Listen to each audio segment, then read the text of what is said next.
Hi friends, എല്ലാവർക്കും special and fast കിച്ചണിലേക്ക് സ്വാഗതം. ഇന്ന് ഞാൻ വന്നിരിക്കുന്നത് വളരെ എളുപ്പത്തിൽ നല്ല സോഫ്റ്റും ടേസ്റ്റും ആയിട്ടുള്ള ഉണ്ണിയപ്പം തയ്യാറാക്കുന്ന വീഡിയോ ആണ്.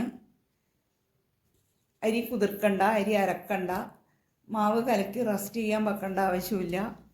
ബേക്കിംഗ് സോഡ, ബേക്കിംഗ് പൗഡർ ഒന്നും ചേർക്കാതെ നല്ല സോഫ്റ്റും ടേസ്റ്റുമുള്ള ഉണ്ണിയപ്പം തയ്യാറാക്കാം. അതിന് വേണ്ടി ഒരു പാത്രത്തിൽ 4 അച്ച് ശർക്കര എടുത്തിട്ടുണ്ട്. 4 അച്ച് ശർക്കര, പൊടി എടുക്കുന്ന അതേ കപ്പ് തന്നെ 1.5 കപ്പ് വെള്ളം ഇതിലേക്ക് ഒഴിച്ചു കൊടുക്കണം. ഇനി ഇത് ശർക്കര പാനിയാക്കി എടുക്കണം. അധികം കട്ടിയൊന്നും ആവണ്ട. ശർക്കര എല്ലാം അലിഞ്ഞ് വന്നാൽ തീ ഓഫ് ചെയ്യാം. ഇനി ഒരു ബൗളിലേക്ക് പത്തരിപ്പൊടിയാണ് എടുത്തിട്ടുള്ളത്. നൈസായി പൊടിച്ച് വറുത്തെടുത്ത അരിപ്പൊടി, വറുക്കാത്ത അരിപ്പൊടിയും എടുക്കുക. ഇനി ഇതൊരു ബൗളിലേക്ക് ഇട്ട് കൊടുത്ത് 1/2 കപ്പ് ഗോതമ്പ് പൊടി, 1/2 കപ്പ് മൈദപ്പൊടി, 2 ടേബിൾ സ്പൂൺ റവ വറുത്ത റവയോ വറുക്കാത്ത റവയോ എടുക്കുക. ഇനി 1/4 ടീസ്പൂൺ ഉപ്പും ചേർത്ത് ഇത് മാറ്റി വെക്കാം. ഇനി ഒരു മിക്സി ജാറിലേക്ക് ചെറിയ പഴമാണ് എടുക്കുന്നത്. 4 ചെറിയ പഴത്തിന് പകരം നേന്ത്രപ്പഴവും എടുക്കുക. 2 ഏലക്കായയുടെ കുരുവും ഇട്ട് നല്ലപോലെ ഒന്ന് അരച്ചെടുത്ത് മാറ്റി വെക്കാം.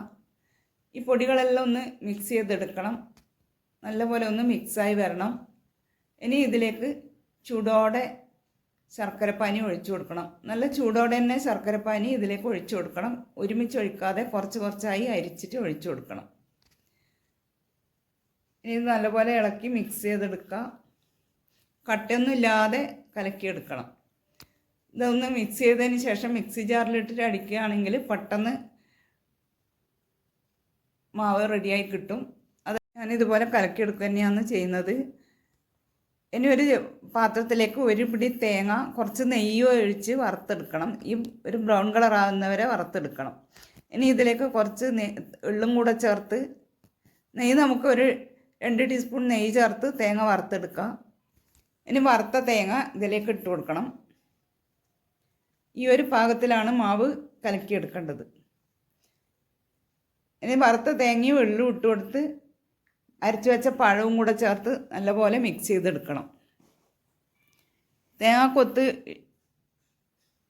കടിക്കാൻ ഇഷ്ടമില്ലാത്തവർ ഇതുപോലെ തേങ്ങ വറുത്ത് ചേർത്താൽ മതി. വറുത്ത് ചേർത്താലും നല്ല ടേസ്റ്റാണ്. തേങ്ങ വറുത്ത് ചേർത്താൽ പ്രത്യേക ഒരു ടേസ്റ്റാണ്. ഇനി ഇതിലേക്ക് 1 ടീസ്പൂൺ പഞ്ചസാരയും കൂടി ഇട്ട് നല്ലപോലെ ഇളക്കി യോജിപ്പിച്ച്, അപ്പക്കരയിൽ എണ്ണ ചൂടാവാൻ വെച്ചിട്ടുണ്ട്. എണ്ണ നല്ലപോലെ ചൂടായി. ഇനി അതിലേക്ക് മാവ് കോരി ഒഴിച്ചു കൊടുക്കുക. എണ്ണ നല്ലപോലെ ചൂടായ ശേഷം തീ കുറച്ച് വെച്ച് അപ്പം ചുട്ടെടുക്കുക. മാവ് കോരി ഒഴിച്ച ഉടനെ തന്നെ പൊങ്ങി വരും. നല്ല സോഫ്റ്റും ടേസ്റ്റും ഉള്ള അപ്പം അങ്ങനെയാണ് ഉണ്ടാവുക. തിരിച്ചും മറിച്ചും ഇട്ട് ഇനി കോരിയെടുക്കുക. ഇത്രയേ ഉള്ളൂ. വളരെ എളുപ്പത്തിൽ നമുക്ക് മാവ് കലക്കി ഉടനെ തന്നെ ചുട്ട് എടുക്കാൻ പറ്റും. റെസ്റ്റ് ചെയ്യാൻ വെക്കേണ്ട ആവശ്യമൊന്നുമില്ല.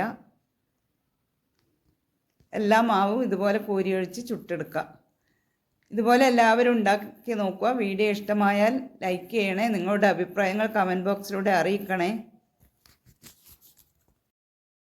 പുറമെ ക്രിസ്പിയും ഉള്ളിൽ സോഫ്റ്റും ആയിട്ടുള്ള ഉണ്ണിയപ്പം മുഴുവനായി ചുട്ടെടുത്തിട്ടുണ്ട്. Thank you for watching.